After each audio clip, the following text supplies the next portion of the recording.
안녕하세요. 오늘은 모의고사가 아니고 수능특강 2022학년도 수능특강 독서에 나오는 지문 중에서 43페이지부터인데요. 우리나라의 상속제도에 대한 지문에 대해서 같이 공부해 보도록 하겠습니다. 네, 이 수능특강 문학도 그렇지만 독서도요. 많은 학교에서 고등학교 3학년 1학기 내신 시험으로 이 시험 범위로 수능특강 교재로 시험 범위를 내는 것으로 알고 있고요. 네, 그래서 여기서 뭐 정식으로 지금 시험 문제 같이 교재에도 나와 있는 것은 아니지만 이 교재 자체에 나와 있는 문제의 정답 맞추는 거는 별로 크게 의미가 없는 것 같고요. 이 정답 자체를 알고 뭐 틀리고 그거보다도 이 지문을 일단 철저하게 이해를 해서 학교 선생님들이 내신에서 내는 변형 문제에 또 철저하게 대비를 한다는 그런 의미로 보는 것이 중요할 것 같습니다. 네, 그리고 이런 상속제도 같은 법지문 이런 내용은요, 문과에서 정치와 법이라는 그 선택 과목을 선택한 학생들한테 상당히 유리한 내용일 것 같아요. 정치와 법 과목에서도 뭐 여러 가지 사례 문제를 내가면서 이런 우리나라의 상속제도에 대해서 뭐 공부할 기회를 가질 수 있는데, 그렇지 않고 정치와 법을 선택하지 않았다거나 이과 학생들의 경우에는 또 상당히 생소한 개념일 수도 있습니다. 그래도 이 지문을 통해서 이 지문에 나와 있는 범위 내에서는 그래도 확실하게 이해를 하고 헷갈리지 않도록 사례 문제 좀 대비를 해야 될 것 같고요. 어린 학생들은 뭐 이렇게 집안에서 본인이 직접 이런 상속을 하게 되는 이런 일을 경우가 거의 없기 때문에 좀 더더욱 이제 그런 면에서 생소하겠지만, 뭐 여러분들 부모님 세대라든가 또 선생님 세대 같이 또 어른들의 경우에는 또 이렇게 어르신들이 돌아가셔가지고 상속분에 대해서 또 실제로 체험을 해가면서 이런 법 지식을 뭐 거의 상식처럼 일반 상식처럼 가지게 되는 경우도 많습니다. 그래서 어른들의 경우에는 뭐 크게 어렵지 않은 지문이라고도 볼 수가 있는데요. 우리 학생들에게는 여러 가지 생소하고 또 이게 상당히 지문 유형이요. 얼마든지 선생님들이 무궁무진하게 변형을 해가면서 사례 문제로 낼 수 있다는 거. 상당히 경우의 수가 많이 갈라지죠. 제가 좀 이따가 사례 문제 연습을 통해 가지고 좀 몇 개 보겠지만 경우의 수가 많이 갈라질 수 있기 때문에 그런 변형 문제 내기도 딱 좋은 지문일 것 같습니다. 자, 그리고 이 보시면은요. 이거 수능 특강 원래 교재는 한 줄로 쫙쫙 돼 있고 이렇게 시험지 같이 세로로 반 나눠서 이렇게 되지 않는데 이건 좀 이상하네요 하는데, 제가 인터넷에 떠돌고 있는 그 한글 편집본을 따로 다운을 받아가지고 그 한글 편집본을 통해가지고 쭉 설명을 해드리도록 하겠습니다. 좀 각도가 좀 어색하거나 글자가 너무 작을 수도 있는데, 어차피 여러분들 다 책을 수능 특강 교재를 가지고 있다고 이제 전제를 하고서 뭐 좀 이렇게 각도가 좀 약간 안 맞는다거나 글씨가 작다고 하는 부분은 좀 너그럽게 좀 양해를 해줬으면 좋겠습니다. 네. 자, 처음부터 보겠습니다. 상속이 뭐라고 하는 건 뭐 이건 크게 어려운 개념이 아닐 텐데요. 여기서 우리가 이제 시작부터 개념을 잡고 넘어가야 될 용어가 피상속인하고 이제 상속인 그런 개념이에요. 우리가 이제 상속한다고 하면은 뭐 일단 돌아가신 분이 계실 테고 또 남아 있는 유가족들, 뭐 배우자나 자녀들이 있을 텐데요. 흔히 뭐 피자 그러면 피동 뭐 그런 말에도 나오듯이 뭔가를 받는다 그런 뉘앙스가 있다 보니까 상속을 받는 사람이 피상속인이 아닐까 생각할 수 있는데, 상속을 받는 사람은 상속인이고 그냥 상속인이고, 상속을 해주는 사람 즉 돌아가신 분이죠. 돌아가신 분 앞에 피상속인을 붙여가지고 피상속인이라는 개념을 씁니다. 그러니까 앞으로 계속 피상속인이라는 개념이 나오면은 돌아가신 분이다. 그렇게 일단 딱 중심을 잡아야 되고요. 그리고 이 승계되는 게 뭐만 승계되는 것이 아니냐 하면은, 보통 우리가 상속하면 뭐 억만장자, 백만장자 그런 거 많이 생각하죠. 그러니까 거에게 뭐 부만 상속하는 그런 것만 이제 우리가 일반적으로 많이 쓰는데, 하여튼 법적으로 상속이라고 하는 개념 속에는 재산상 권리뿐만이 아니고 뭣도 같이 의무도 같이, 그리고 한두 개 뭐 아파트는 누구 거, 이 예금은 누구 거, 그렇게 따로따로 특정해서 그 재산이 승계가 되는 것이 아니고 일체가 승계됩니다. 일체, 모든 그 사람이 가지고 있던 권리, 뭐 일체가 승계되는 개념이 상속이다. 네, 그런 점에서 먼저 중심을 잡고 나가야 되겠습니다.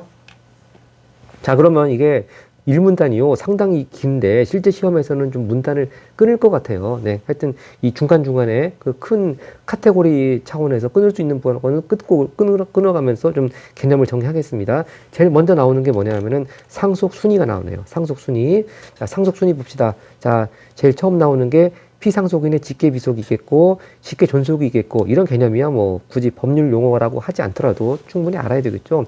그 다음에 또 형제 자매가 있고 사촌 이내의 관계 혈족이 있고 이렇게 네 가지의 순서가 정해져 있습니다. 네, 직계 비속 자식 있을 경우 또 직계 존속 부모님 할아버지 할머니 말하는 거고 형제 자매 형 동생 뭐 누나 오빠 뭐 그런 거 말하는 거고 사촌 이내 관계 혈족이라고 하면 삼촌도 다 사촌 이내에 포함되겠죠. 삼촌 이모 고모 뭐 그 작은 아버지 큰 아버지 또 사촌 이내 관계 혈족이니까 사촌 형제 자매들 다 그렇게 포함될 수 있는데 이 개념을 보니까 좀 잘못된 것이 있더라고요. 뒤에 땡땡 표시해 놓고서 이 직계 비속, 직계 존속 개념이야 뭐 읽어보면 알 테고 이 반계 혈족이라는 개념이요. 반계 혈족 같은 조상에서 갈라져 나온 혈족. 근데 백부 큰아버지죠. 맞는데 백부모 큰어머니가 같은 조상에서 갈라져 나왔습니까? 또 숙부 작은아버지도 혈족은 맞죠. 그런데 숙부모 작은엄마, 숙모님이 같은 조상에서 갈라져 나왔습니까? 물론 뭐 넓게 보자면은 뭐 외가족 중에서 혹시 거슬러 올라가서 내 그 부계 혈통하고 좀 같은 집안이었을 경우가 많다. 그럴 경우에는 뭐 혈족일 수가 있는데 하여튼 우리가 흔히 통상적인 관념에서 혈족이라고 하는 건 쉽게 말하면 뭡니까? 피부치라는 개념으로 이해하면 되겠습니다. 그러니까 이 작은 아버지, 작은 어머니, 큰 어머니 이런 분들은 피부치기 때문에 내 친척이 된 게 아니고 결혼을 했기 때문에 친척이 된 거죠. 그래서 이런 분들은 어떤 용어를 쓰냐 하면은 인척이라는 용어를 씁니다. 인척. 즉 피부치가 아닌 친족들. 그래서 혈족하고 인척을 이걸 합해가지고 친족이라는 표현을 쓰거든요. 개념이 이렇게 나갑니다. 친족. 다시 거꾸로 얘기하자면은 우리가 친족이라고 하는 개념 속에는 피부치인 혈족이 있고 또 결혼을 했기 때문에 친척이 된 인척이 있고 그래서 큰아버지, 큰어머니, 작은어머니, 또 외가 쪽으로 보자면은 뭐 외숙모, 이모부, 고모부 이런 분들은 나하고 아무 혈연 관계가 없는 분입니다. 그래서 상속순위가 아무리 이분들한테 순위가 작은아버지, 큰아버지, 뭐 이모, 고모한테 순위가 내려온다 하더라도 그 배우자들한테는 혈족이 아니기 때문에 순위가 안 돼요. 이 부분 좀 잘못된 것 같은데 만약에 학교 시험에서 이 잘못된 내용이 그대로 참 시험 문제로 나왔을 경우에 우리가 국어 문제는 통상 뭐 지문에 나와 있는 것만 근거로 해서 판단하라, 답을 정하라 그렇게 하는데 이런 거는 뭐 아무리 지문 내용들을 판단하라고 하더라도 객관적인 엄연히 객관적인 법 개념이라든지 뭐 상식에 전혀 맞지 않는 그런 내용이기 때문에 이런 건 충분히 선생님들한테 좀 어필을 할 필요가 있을 것 같고요. 물론 평가원 시험에서는 이렇게 잘못된 개념으로 문제를 낼 리는 없다고 일단 봐야 되겠습니다. 하여튼 반계 혈족은 그래서 뭐 큰어머니, 작은어머니, 이모부, 고모부 그런 배우자분들은 빼고 실제 나와 혈연 관계만 있는 삼촌, 사촌, 이모, 고모, 사촌 형제들 그렇게만 생각하시면 되겠어요. 네, 다시 지문으로 가겠습니다. 자, 그래서 이제 순위 알겠죠? 이 순서라고 하는 건 무슨 뜻이냐면은 이 앞순위에 사람이 한 명이라도 있으면 뒷순위한테 넘어가지 않습니다. 그렇기 때문에 이 직계 존속이 나중에 또 사례 문제에서 헷갈릴 수가 있어요. 자, 그러니까 자녀들이 있는 경우에는 그 설사 부모님이 연로하셔서 살아계시더라도 상속받을 수 없습니다. 좀 왠지 불합리한 느낌이 있죠. 부모님은 그럼 어떻게 남은 여생을 사시라고요. 그 다음에 또 뭐 직계 비속도 부모님까지 없어야만 형제들한테 상속순위가 갑니다. 또 형제들까지 다 없어야만 삼촌, 사촌들한테 또 상속순위가 갑니다. 다 자기 선순위가 없어야 돼요. 그런 의미가 바로 상속의 순위입니다. 네. 뭐 마치 순위에 따라 가지고 자녀들이 뭐 제일 많이 가져가고 그다음 부모님이 또 그다음 순위로 조금 가져가고 뭐 형제들이 그다음 남은 거 조금 가져가고 그런 개념이 절대 아니라는 거. 절대 아니라고 하는 거 그거 철저하게 일단 개념을 잡고 넘어가셔야 됩니다. 순위, 앞순위가 다 한 명도 없어야지 뒷순위가 상속받을 수 있는 자격이 주어집니다. 네, 하여튼 그런데 이제 여기 배우자가 좀 특이한 개념입니다. 배우자. 왜냐하면 분명히 돌아가신 분한테는 배우자가 가장 중요할 텐데 왜 배우자는 상속순위에 안 들어가 있을까? 자, 하여튼 여기 보면 차근차근 한번 생각을 해봅시다. 자, 배우자의 경우에는 누구누구가 있는 경우에 직계 비속이나 직계 존속이 있는 경우에는 피상속인의 배우자는 그 상속인, 즉 직계 비속 또는 직계 존속. 자, 다시 얘기하지만 직계 존속이 상속인이 되는 경우는 직계 비속이 없을 경우에만 직계 존속, 부모님이 상속인이 될 수 있습니다. 하여튼 그런 경우에 배우자는 그 상속인들하고 공동 상속인이 된다 그런 말입니다. 그러면 이 세 번째, 네 번째 상속순위가 형제자매하고 사촌 이내 반계 혈족도 있는데 그럼 이분들만 남아있을 경우에 배우자는 어떻게 되나요? 이게 좀 설명이 좀 정확하지가 않아요. 이 법과 정치와 법을 공부한 학생들은 좀 충분히 이 개념을 알 텐데 여기서 어떤 개념이 더 이어져야 되냐 하면은 일단 직계 비속이나 직계 존속하고 배우자하고 공동 상속인이 된다 여기까지 나왔잖아요. 여기 플러스 어떤 개념이 이어져야 되냐 하면은 만약에 없으면 직계 비속도 없고 직계 존속도 없으면 배우자는 단독 상속인이 된다. 이 개념이 당연히 나와야 되겠죠. 실제 법이 그렇습니다. 네. 그래서 절대 형제자매나 그 뭐 사촌이나 반계열쪽 이 사람들하고 공동 상속인 되는 게 아니에요. 배우자가 있고 직계 빈속이나 직계 존속이 없으면 배우자 혼자 단독 상속인이 되지 결코 삼촌, 사촌, 형제들한테 결코 상속 순위가 같이 공동으로 가든지 뭐 넘어가지가 않습니다. 그래서 이 부분이 좀 분명하지가 않기 때문에 제가 이 부분만 좀 사례 문제를 몇 가지 경우의 수를 나누어 가지고 좀 정리를 해봤습니다. 같이 보시죠. 자, 제일 처음 보시면 가장 쉬운 케이스죠. 돌아가신 분이 배우자만 있고 직계, 비속, 존속 다 없습니다. 이럴 경우엔 당연히 배우자 혼자 단독 상속을 받겠죠. 네, 단독 상속 당연합니다. 그 다음에 좀 더 이제 사례를 확장해 볼까요? 두 번째 사례. 돌아가신 분이 배우자만 있고 부모님은 안 계시고 자녀들 직계, 비속까지만 있습니다. 그럼 아까 우리 질문에서 받지 않겠습니까? 네, 당연히 배우자하고 자녀들하고 공동 상속인이 됩니다. 네. 배우자하고 자녀들하고 공동 상속인이 되는데 좀 이따 물론 비율 보겠지만 배우자는 1.5배를 가지고 자녀들은 또 전체로 뭐 한 명 있으면 1, 자녀들이 뭐 2명 있으면 1대1 뭐 그런 식으로 하여튼 배우자는 무조건 1.5입니다. 자녀들은 다 똑같이 1대1대1이고요. 그 다음 좀 더 확대를 해보겠습니다.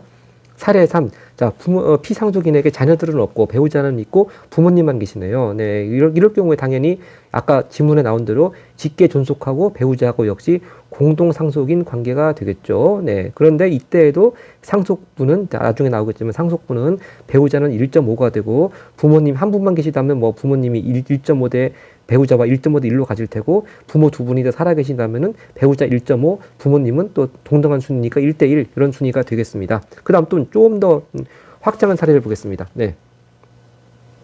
사례 4를 보면은요. 자, 부모님이 계시고, 자, 피상속인에게 자녀들도 있고, 부모님도 계시고, 배우자도 있고, 다 있습니다. 자, 이럴 때 우선 상속순위가 어떻게 됩니까? 자녀들이 먼저 상속순위가 직계비속이니까 1순위고, 부모는 직계존속이니까 2순위죠. 그런데 상속순위라고 하는 건 앞순위가 없어야지 뒷순위한테 상속받을 자격이 넘어간다는 그런 의미이기 때문에 직계존속은 상속을 받을 수가 없겠네요. 자녀들 직계 비속이 있기 때문에. 그리고 자녀들하고 배우자하고 이렇게 공동 상속이 된다. 그리고 역시 똑같이 비율은 배우자는 1.1이고 자녀들은 뭐 한 명이면 1, 여러 명이면 1대1대1 뭐 그런 식으로 제가 그래서 이렇게 사례가 확장해 나가면서 여러 가지 경우의 수를 이렇게 제가 만들어 봤습니다만 이 개념만 확실하게 잡고 있으면 뭐 어떠한 변형 문제가 나와도 뭐 크게 흔들릴 필요가 없을 것 같습니다. 다시 보시면 하여튼 배우자 혼자 있으면 당연히 단독 상속. 그다음에 자녀들만 있으면 자녀들하고 공동상속, 배우자는 1.5. 부모님만 계시면 역시 공동상속, 배우자는 1.5. 그 다음에 부모 있고 자녀 있고 다 있으면은 자녀들하고만 공동상속, 배우자는 1.5. 그러면 제가 밑에 써놨지만 그렇기 때문에 이렇게 배우자가 있을 경우에는 형제자매들 또는 삼촌, 사촌들도 포함하겠죠. 넓게 봐서. 형제자매는 어떠한 경우에도 상속인이 될 수가 없어요. 다만 뒤에 나오지만 뭐뭐가 있으면 상속인이 될 수 있습니다. 뭐뭐가 있으면 상속 포기가 있으면. 앞순위에서 다 포기해버리고 배우자도 포기해버리고 하면은 형제자매 또 삼촌 사촌들한테도 상속순위가 넘어올 수 있어요. 다 형제자매가 포기하면 삼촌 사촌들한테도 올 수 있습니다. 다만 뭐가 있어야지만 상속 포기가 있어야지만. 근데 이 정도가 되면은 상당히 돌아가신 분이 빚이 많은 상황이라는 걸 알 수가 있어요. 그러니까 형제자매 또 거기가 포기해서 삼촌 사촌 이런 분들 난데없이 뭐 갑자기 빚 갚으라고 돌아가신 분 빚 갚으라고 막 뭐가 날라오는데 상당히 황당한 경우들이 좀 종종 있어요. 네. 그래서 이걸 정리하자면은 배우자가 있는 한은 이 형제자매 어떤 경우에도 상속인이 될 수 없음. 단 뭐가 없는 한 네, 상속 포기가 없는 한 상속인 될 수 없어요. 만약에 상속 포기가 있으면 다 앞순위가 다 포기하고 더 이상 없을 경우에만 이제 형제자매 또 그 다음에 삼촌 사촌에게까지 상속 순위가 넘어옵니다. 이거 뭐 물론 뒷부분에 상속 포기 얘기가 나오지만 미리 얘기를 했습니다. 다음 다시 지문으로 가겠습니다. 자, 여기까지가 이제 상속 순위에 대한 얘기가 나왔고요. 그 다음부터는 이제 상속분, 즉 상속받을 수 있는 비율 얘기가 나옵니다. 상속 비율, 상속분 얘기가 나오니까 같이 봅시다. 자, 상속분의 뜻은 이렇게 정의가 되고 있네요. 상속인이 여러 사람인 경우에 각 상속인이 받을 수 있는 유산의 비율, 쉬운 말이죠. 상속 비율이라고 생각하시면 되는데 상속분은 어떻게 정할까? 그 방법이 나와 있습니다. 첫 번째, 자, 피상속인의 유언에 의해서 지정될 수 있다. 자, 아까 제가 자녀들은 다 똑같이 1대1 대 1, 배우자는 1.5라고 할 수도 있는데 돌아가신 분 유언으로 큰아들한테 뭐 2, 뭐 1.5, 작은아들한테 0.5, 뭐 딸한테 뭐 1.3, 뭐 이렇게 피상속인의 유언에 따라서 얼마든지 지정될 수도 있습니다. 그리고 이 유언하는 방식은요, 이게 중요하죠. 민법이 정하는 조건을 충족해야 됩니다. 정치화법을 공부한 학생들은 알 겁니다. 민법이 정하는 조건 몇 가지 있냐면은 5가지 방법이 있어요. 뭐 쉽게 생각해서 변호사가 옆에 있고 뭐 변호사가 다 그거 자기가 봤다고 뭐 사인도 해주고 또 녹음도 해주고 같은 그런 여러 가지 방법이 있습니다. 그 5가지 정하는 요건을 충족을 해야지 이 법에서 말하는 유언으로서 효력을 갖게 되고 또 거기서 유언에서 말하는 상속 비율이 의미 있게 정해지는 거죠. 만약 우리가 드라마나 영화에서 보듯이요, 뭐 돌아가시기 전에 막 숨이 넘어가시기 직전에 내가 이걸 뭐 누구에게 얼마 준다, 뭐 그냥 말로만 하고 말았어요. 이거는 뭐 유언으로 어떤 말씀 남기셨다, 그런 말씀 많이 쓰는데 이건 법적으로 전혀 유언이 될 수가 없습니다. 네, 그리고 여기서 한 가지 우리가 또 변형 문제를 한번 생각해 봐야 될 게 이런 문제 나오죠. 다음 중 윗글을 통해서 알 수 없는 것은, 뭐 알 수 있는 것이 아닌 것은, 그렇게 나오는데 이 쭉 보면은 민법이 정하는 이 조건이 뭔지, 5가지가 뭔지가 전혀 이 지문에는 알 수가 없습니다. 그러니까 변형 문제로 이렇게 뭐 윗글을 읽고서 뭐 더 알고 싶은 것은, 뭐 궁금한 것은 그렇게도 나올 수가 있고요. 하여튼 유언의 방식은 나와 있지 않다는 거. 그래서 뒤집어 얘기하자면은 더 알고 싶은 것이 있으면은 민법이 정하는 유언의 조건은 무엇인가 더 알고 싶은 거로 이렇게 우리가 그 선지로 나올 수도 있고요. 하여튼 그것도 같이 좀 체크했으면 좋겠습니다. 그럼 계속 갑니다. 자, 하여튼 만약에 이렇게 피상속인이 상속분을 지정하지 않았을 때는 결국 법에서 정한 상속 비율에 따라야 되겠죠. 바로 그런 개념이 바로 법정 상속분이라고 하는 거겠습니다. 아까 제가 얘기한 1.5, 1대1 대1 바로 그 얘기입니다. 그래서 형제 자매처럼 같은 순위의 상속인이 여럿이 있는 경우, 자, 개념들, 형제 자매들은 같은 상속 순위가 같아요. 상속인이 여럿이 있으면은 똑같이 나눕니다. 형이라고 많이 받고 뭐 누나라고 많이 받고 막내라고 조금 받고 많이 받고 그런 거 없습니다. 자, 그래서 똑같이 나누어 받는 것을 원칙을 하지만 항상 예외가 있다는 얘기죠. 피상속인의 배우자, 바로 그 얘기입니다. 피상속인의 배우자가 아까 했죠. 직계비속이나 직계존속과 공동상속인의 경우에는 그 사람들이 받을 것보다 1.5배 상속받는다. 아까도 얘기했습니다. 네. 그 다음에 이제 이 또 새로운 개념이 하나 또 나옵니다. 자, 대신 상속받는다. 그런 얘기가 나오는데요. 네. 그러니까 대신 상속받는다. 무슨 얘기인지 봅시다. 자, 상속인인 직계비속이, 직계존속이 아니에요.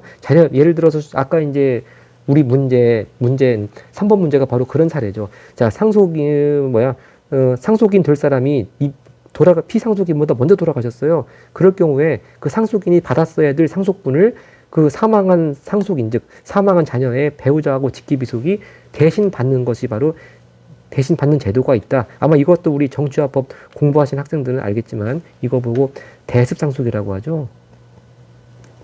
대습상속. 여기는 뭐 그런 용어가 안 나와 있기 때문에 이렇게 원래 피상속인이 돌아갔을 때까지 그 자녀가 살아 있었더라면 당연히 그 자녀가 상속인으로서 받아야 될 상속 재산을 그 자녀가 먼저 죽는 바람에 상속받지 못하게 하면 또 그 자녀의 유가족들은 또 억울하지 않겠습니까? 그런 경우를 위해서 먼저 죽은 자녀의 가족이 있을 경우에는 그 가족들이 대신 상속받는다. 그런 개념 바로 여기 나와 있습니다. 그런데 그 경우에도 배우자와 직계비속의 상속분, 여기서 말하는 배우자와 직계비속의 상속분이라고 하는 건 누구의 배우자와 직계비속? 먼저 돌아가신 상속인, 먼저 죽은 상속인의 배우자와 직계비속 비율도 역시 1.5다. 바로 그 얘기가 우리 문제 3번으로 사례 문제로 만들어졌습니다. 그러니까 우리 여기서 잠깐 끊고요. 사례 문제 3번으로 다시 가서 잠깐 체크를 하고 넘어가겠습니다.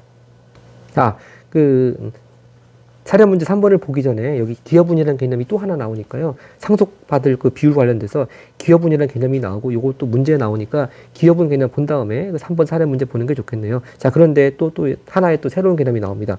민법에서는 상속인들 중 피상속인을 부양했거나 재산의 유지 및 증식에 특별히 기여를 한 경우, 즉 뭐 혼자서 자녀들 중에 혼자 진짜 그 아주 편찮으신 부모님 혼자 모시고 막 그런 경우, 또는 뭐 그 사람이 특출나게 돈을 많이 벌어가지고 그 집안의 재산을 많이 늘렸다. 뭐 그런 경우에는 뭐 다른 상속인들과 합의를 통해 가지고 그 상속인들한테만 뭐 좀 더 재산을 더 줄 수 있습니다. 그런 개념 보고 기여분이라고 하죠.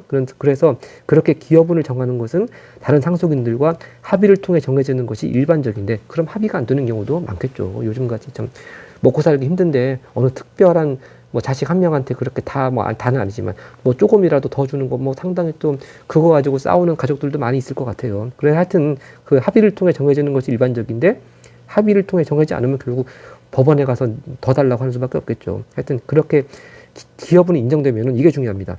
전체 상속 재산에서 기여분을 빼고 남은 재산을 여기까지 이해되죠. 남은 재산을 누구에게 모든 상속인을 대상으로 다시 나눈다. 자, 이거. 그러니까 기여분을 받은 상속인은 빼는 것이 아니고 기여분 받은 상속인까지 포함해서 모든 상속인을 대상으로 다시 나눈다. 이것이 또 상당히 출제 요소죠. 우리 3번 문제도 역시 그걸 확인하는 문제로 되어 있습니다. 자, 그럼 3번 사례 문제로 보겠습니다. 네, 3번 사례 문제 보시면 맨 처음에 피상속인이 남긴 재산이 얼마라고 그랬습니까? 1억 원이 있었는데 1억 원을 가지고 먼저 막내딸이 좀 기여한 것이 있으니까 막내딸한테 기여분 1,000만 원을 주기로 합의했다고 그랬죠. 그래서 먼저 막내딸에게 기여분 1,000만 원을 주고, 네, 파란 글씨로 쓰겠습니다. 기여분 1,000만 원을 주고, 그럼 얼마 남습니까? 나머지 9천만 원을 가지고, 네, 나머지 9천만 원을 가지고 법정 상속분을 나누는데, 법정 상속분 나눌 때 막내딸 제외시킨다, 제외 안 시킨다, 역시 포함시킨다. 그것이 또 함정으로 낼 수 있다고 했습니다. 그래서 이 사례에 나오는 가족관계는 이렇게 되죠.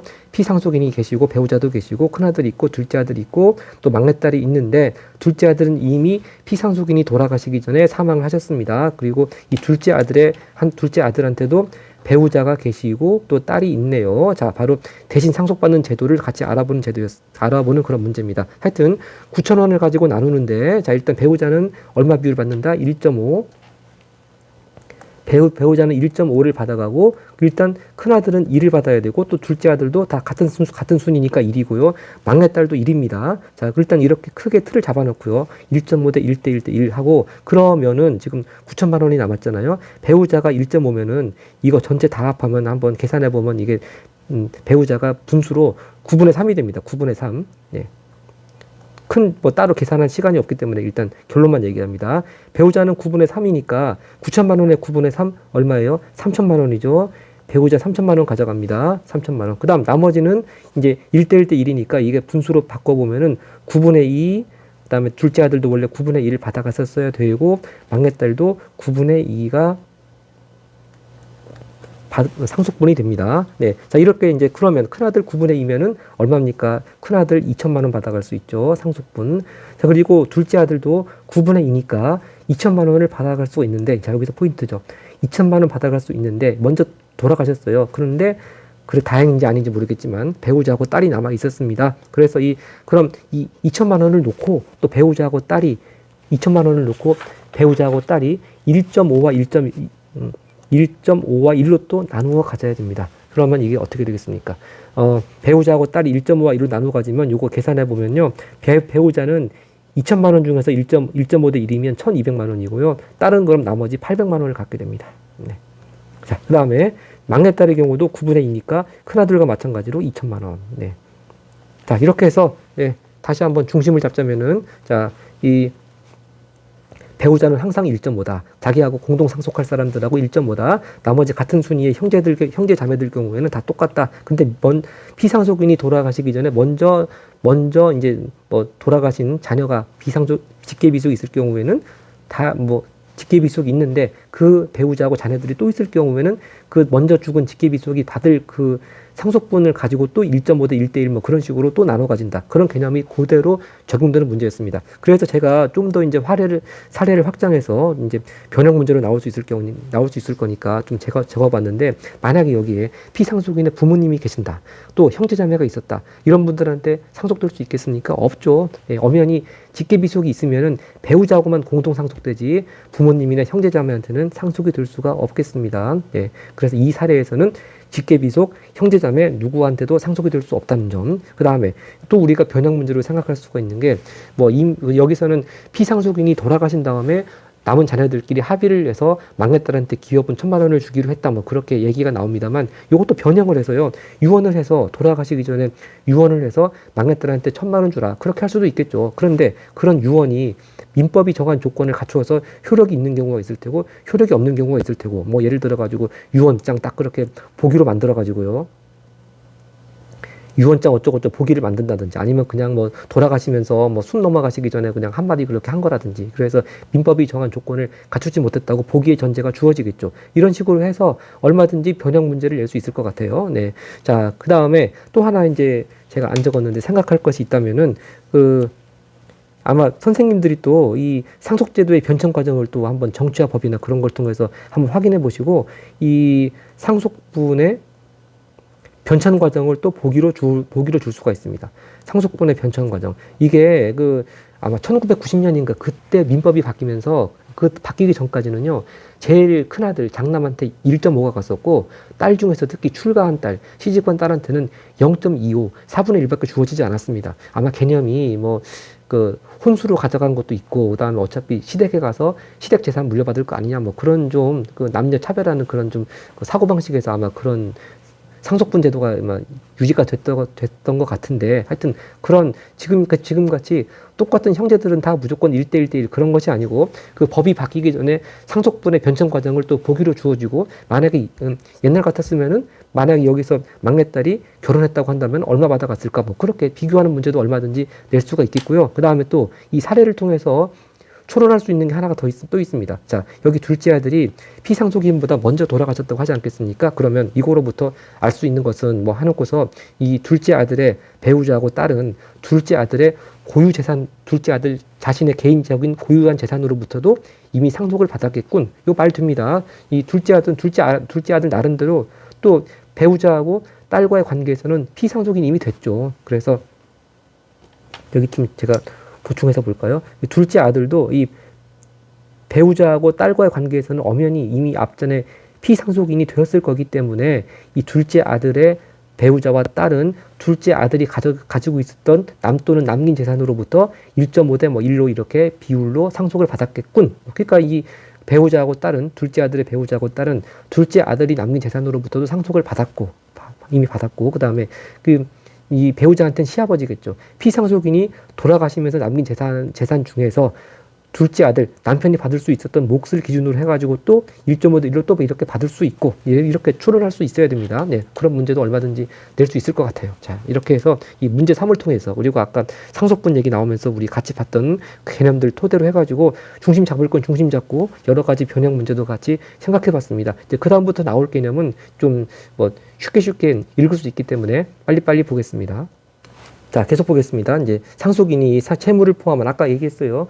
권리뿐만 아니고 의무까지 같이 다 승계한다고 했습니다. 채무를 포함한 피상속인은 모든 재산의 권리와 의무를 제한 없이 승계할 것을 인정하는 의사표시를 단순 승인이라고 한다. 단순 승인제도 나왔습니다. 근데 우리 생각해 보면은 어르신이 돌아가셨는데 나는 어르신 남긴 재산 중에서 뭐 나 전부 다 승계합니다. 나는 이거 빼고 나는 이것만 받겠습니다. 그렇게 의사표시 하는 걸 잘 생각할 수가 없죠. 자, 하여튼 그런 의문점을 가지고 봅시다. 그래서 꼭 이제 그런 의사표시를 명시적으로 하지 않더라도 일반적으로 상속인이 상속개시가 있음을 안 날, 우리 보통 뭐 이런 날은 돌아가신 날로 생각하면 되겠죠. 피상속인의 사망한 날 그렇게 생각하시면 되겠고요. 상속개시가 있음을 안 날로부터 몇 개월 이내, 3개월 이내에 상속에 대한 특별한 의사표시를 하지 않으면 단순 승인이 이루어진 것으로 간주한다. 바로 여기서 말하는 특별한 의사표시가 뭐냐 하면은 이제 뒤에서 보고 우리가 바로 뒤에서 볼 상속의 한정 승인하고 상속 포기제도 그걸 말하는 겁니다. 뒤에 나오니까 굳이 적진 않겠습니다. 그러니까 굳이 나는 우리 부모님 거 모든 재산을 다 물려받겠습니다. 뭐는 빼고 뭐만 받겠습니다. 뭐 그런 특별한 얘기를 하지 않으면은 당연히 3개월 지나면은 그 상속인이 돌아가신 분의 모든 권리 의무 다 포함해서 상속을 받은 것으로 승계한 것으로 간주가 된다. 그런 얘기가 단순 승인이고요. 그런데 그러면 당연히 빚이 많으면 피해를 보겠죠. 네, 바로 그 얘기입니다. 그런데 단순 승인으로 인해서 피상속인의 권리와 의무가 모두 승계되면은 바로 피해 보는 경우가 바로 빚이 많은 경우죠. 빚이 많은 경우. 뭐 흔히 우리가 하는 말로 산 사람은 살아야 되지 않겠냐 그런 말 많이 하는데 돈 빌려준 사람의 입장에서는 일단 뭐 갑자기 내가 돈 받을 거 많이 남아 있는데 빚을 진 사람이 돌아가셨다. 그러면 또 완전히 돈 떼이게 되고 그런 억울한 측면이 있지 않겠습니까? 그러니까 그런 좀 서로 대립되는 당사자 간의 이해관계를 좀 조절해 줄 수 있는 제도가 역시 필요하게 되죠. 그러니까 당연히 빚도 포함되니까 이제 원래 빚을 갚아야 될 피상속인이 사망하면 그걸로 끝이냐 그렇게 생각하기 쉽지만 원칙적으로 그렇지 않다. 자, 그럼 피상속인이 갚을 필요가 없는 제도가 있다는 얘기죠. 바로 그래서 나오는 것이 이제 한정승인하고 상속포기 제도가 나온다는 겁니다. 그래서 이제 우리가 여기부터 보시게 될 거는 상속인을 보호하기 위한 제도가 나올 것이다. 그렇게 이제 감을 잡고 보시면 되겠죠. 상속인 보호하는 제도, 상속인의 보호 제도. 자, 그래서 둘 중에 먼저 나오는 것이 한정승인입니다. 네. 네. 둘 중에 먼저 나오는 건 한정승인이죠. 자, 상속인이, 자, 어느 범위까지만 책임진다 봅시다. 상속인이 상속인으로 취득하게 될 재산의 한도 내에서만 피상속인이 빚을 갚을 조건으로 상속을 승인한다. 자, 이건 무슨 말이냐 하면, 저기 나와 있으니까 계속 읽어보죠. 청산 절차에 따라 상속인이 상속받을 재산으로 피상속인의 빚을 먼저 갚은 후에 나머지 재산을 상속받는 방법으로, 이럴 경우는 이제 어떨 때 이런 방법을 쓰느냐, 상속인이 피상속인에게 상속받을 재산과 빚의 규모를 감당하는 게 어려울 때입니다. 가늠하기 어려울 때. 만약에 내가 가질 수 있는 재산이 훨씬 많다, 뭐 빚은 조금밖에 안 된다, 그럼 굳이 이런 거 쓸 필요 없겠죠. 그런데 빚이 많은지 재산이 많은지 알 수가 없어요. 그럴 경우에는 물려받은 재산의 범위 내에서만 빚 갚겠다, 그렇게 할 수 있는 제도가, 신고하는 제도가 한정 승인이라는 겁니다. 네. 자, 그래서 이걸 다시 좀 개념 보충하자면은, 그럼 이렇게, 만약에 이런 한정 승인을 하지 않으면은 어떤 그 불행한 일이 벌어지게 됩니까? 상속인의 개인 재산으로까지 집행이 막 그 책임져야 되고 그런 일이 벌어집니다. 그러니까 하지 않으면, 상속의 한정 승인을 하지 않으면 상속인 개인 재산으로 계속 책임져야 돼요. 개인 재산으로 책임져야 함. 그래서 쉽게 말해서 여러분들이 이제 뭐 아무리 좋은데 취직해서 고액 연봉을 받는다 하더라도 이제 고액 연봉은 여러분들 고유한 자신의 재산이죠. 근데 거기까지 계속 돌아가신 분의 그 채권자들이 막 계속 이제 돈 떼이는 걸 받기 위해서 계속 막 여러 가지 법적인 조치들을 취합니다. 그러니까 평생 아무리 많이 벌어도 피상속인의 빚이 너무 많으면 그 빚 갖다가 진짜 참 일생이 다 가버리게 되는, 좀 극단적인 얘기이긴 하지만 그런 경우도 생각할 수가 있어요. 그러니까 산 사람은 살아야 되지 않느냐, 그런 말처럼 일단 돌아가신 분이 남겨준 것 가지고만 내가 빚을 갚고 더 이상 내 자신의 고유한 재산으로는 책임지지 않겠다. 그런 게 바로 한정 승인입니다. 그 다음 나오는 것이 이제 상속 포기. 상속 포기는 아예 아무것도 안 받겠다, 그렇게 생각하면 돼요. 자, 그럼 어떨 때 쓰겠습니까? 내가 물려받을 재산이 많은데 함부로 상속 포기 하겠습니까? 물려받을 건 하나도 없고 확실하고, 상속받을 재산이 빚보다 적을 것이 확실한 때, 나 이제 그냥 아무것도 안 받겠습니다, 이렇게 신고하는 것이 일반적이겠죠. 네. 그렇게 해서 이렇게 상속포기 신고가 수리되면 그 사람은 더 이상 상속인으로 간주되지 않습니다.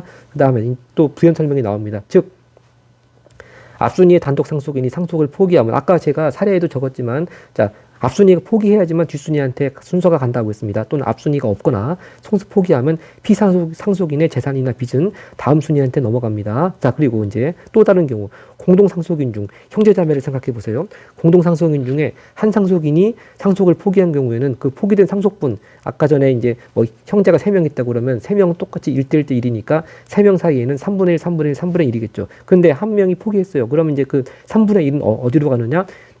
뒷순위한테 가는 것이 아니고 같은 순위에 있는 나머지 상속인한테 넘어가게 됩니다. 엄연히 이 형제들이 있는 이상은 뒷순위, 뭐 삼촌, 사촌 그런 사람들한테 넘어가지 않는다는 얘기죠. 자, 그러니까 다시 아까 쉽게 형제들끼리 3명을 삼형제가 있는 경우를 생각해 본다면 3형제 중에 1명이 3분의 1 상속분 포기했습니다. 그 3분의 1은 나머지 2명의 형제들한테 또 나누어진다, 분산된다, 그렇게 이해하시면 되겠습니다.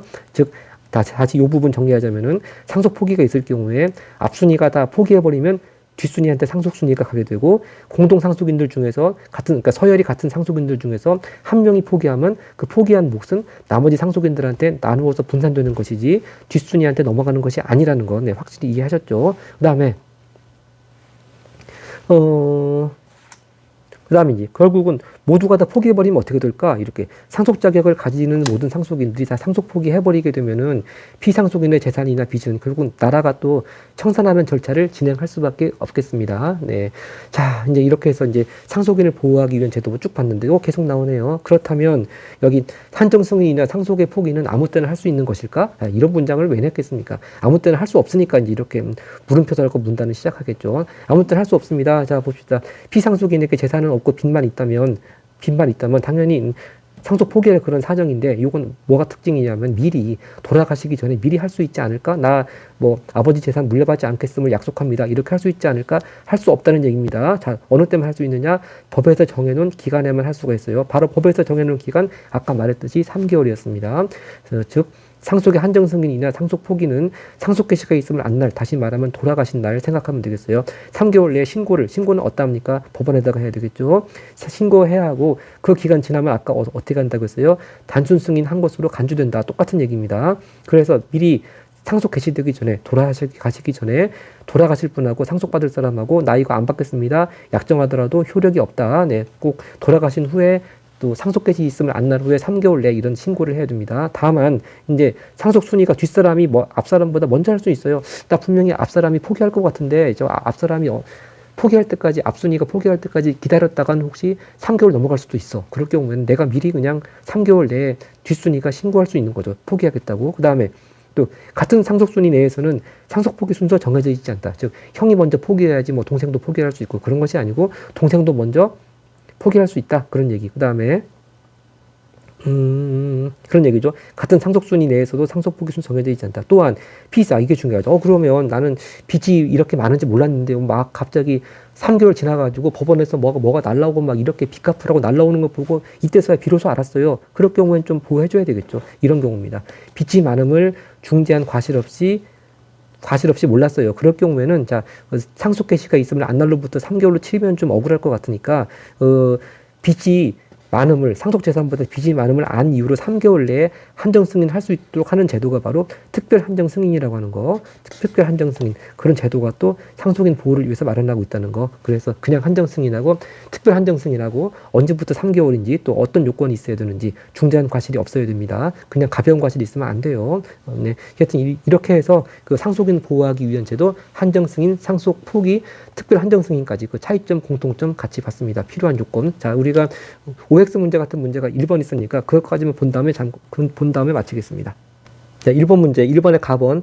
피상속인은 자신의 재산에 대한 상속인들의 상속분을 유언으로 통해 지정할 수 있다고 그랬어요. 유언이 만약에 없으면은 법에서 정한 비율도로 간다. 그거 보고 법정 상속분. 그 다음 4번 상속 포기 신고 기간 중 아까 3개월이라고 했습니다. 상속 순위가 앞인 사람보다 뒤인 사람이 먼저 포기 신고할 수 있다고 했습니다. 네, 요것도 맞네요. 그 다음 4번 공동 상속인 중 어느 상속인이 상속을 포기하면 포기된 상속분은 나머지 상속인에게 넘어간다. 즉 공동 상속인 중에서 나머지 말하는 겁니다. 결코 뒷순위 말하는 거 아닙니다. 맞다고 봐야 되겠습니다. 4번 상속 포기는 피상속인에게 상속받을 재산이 상속받을 빚보다 적을 것이 확실할 때 신고하는 것이 일반적이다. 맞습니다.